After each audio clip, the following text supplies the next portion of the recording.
pour exiger maintenant, après cette inflation extrêmement forte, une inflation du salaire. Deux mots.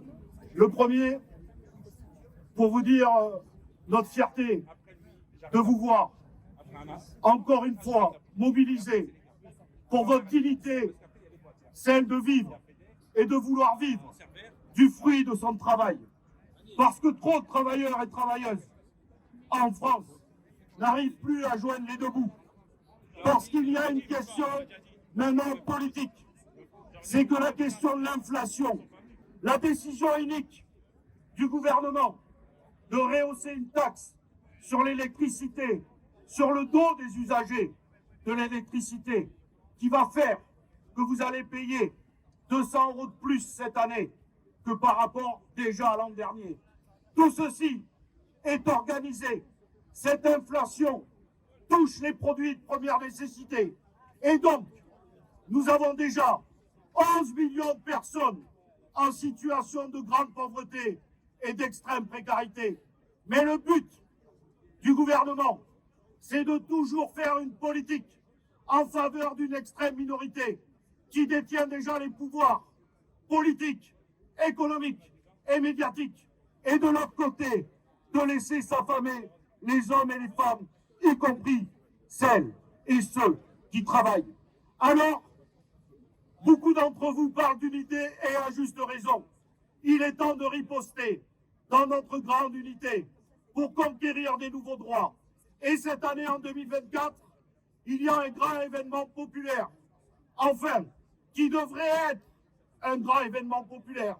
Mais si on le laisse entre les mains de ce gouvernement, ça sera un événement pour une minorité de privilégiés au vu du prix des places.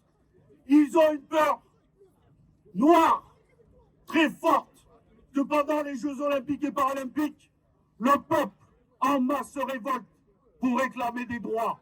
En ce moment, ce sont les agriculteurs. Aujourd'hui même, ce sont les enseignantes et enseignants. Et vous. Et donc, il nous faut construire une unité à la base politique et sociale pour exiger maintenant, après cette inflation extrêmement forte, une inflation du salaire. Parce qu'il y a une chose qu'il faut qu'ils comprennent. Quand les travailleurs et travailleuses s'arrêtent, alors il n'y a plus de richesse produite. Ce n'est pas les patrons qui font la richesse dans le pays, c'est vous.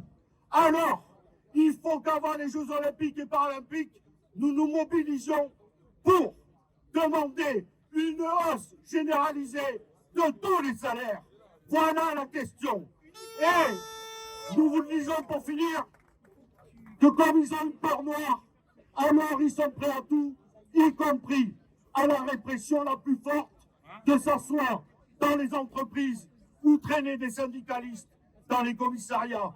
Alors nous serons toujours à vos côtés pour dire non à la criminalisation de l'action syndicale, à continuer parce qu'ils veulent vous faire baisser la tête, mais vous la relevez, et il faut que nous soyons de plus en plus nombreuses et nombreux à la relever pour gagner. Voilà le message que j'étais voulu vous dire. Nous serons toujours à vos côtés. Merci Fabien, tu as respecté 2 minutes.